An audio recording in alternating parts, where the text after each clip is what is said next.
തെരുവ് കച്ചവടക്കാരെ ഒഴിപ്പിച്ച പൊന്നാനി കുണ്ടുകടവ് ജംഗ്ഷനിൽ സ്കൂൾ ബസ്സുകളുടെ പാർക്കിംഗ്. നടക്കാനിടമില്ലാതെ കുണ്ടുകടവ് ജംഗ്ഷനിലെ പാതയോരം.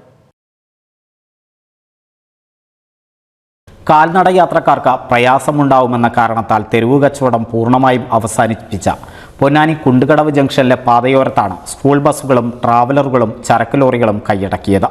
കുണ്ടുകടവ് ജംഗ്ഷൻ സൗന്ദര്യവൽക്കരണത്തിന്റെ ഭാഗമായി കട്ടകൾ വിരിച്ച ഭാഗത്താണ് സ്കൂൾ ബസ്സുകൾ യഥേഷ്ടം പാർക്ക് ചെയ്യുന്നത്. കുണ്ടുകടവ് ജംഗ്ഷനിലെ ബസ് സ്റ്റോപ്പ് മുതൽ ശക്തി തിയേറ്റർ വരെയുള്ള റോഡിന്റെ ഇരുഭാഗത്തും കാൽനട യാത്ര പോലും പ്രയാസമാക്കുന്ന തരത്തിലാണ് വാഹനങ്ങളുടെ പാർക്കിംഗ്. പൊന്നാനിയിലെയും സമീപ പ്രദേശങ്ങളിലെയും സ്വകാര്യ സ്കൂൾ ബസ്സുകൾ ഉൾപ്പെടെയാണ് റോഡരികെ കൈയടക്കിയുള്ള പാർക്കിംഗ് നടത്തുന്നത്. യാത്രക്കാർക്ക് പ്രയാസമുണ്ടാക്കുന്ന പാർക്കിങ്ങിനെതിരെ അടിയന്തര നടപടി വേണമെന്നാണ് നാട്ടുകാരുടെ ആവശ്യം. NCV news Ponnani. 1000 വിവാഹങ്ങൾക്ക് ഒരേയൊരു ബ്യൂട്ടി സിൽക്സ്, എടപ്പാൾ, ചാവക്കാട്, തൃപ്രയാർ, പുത്തനത്താണി, പെരിന്തൽമണ്ണ.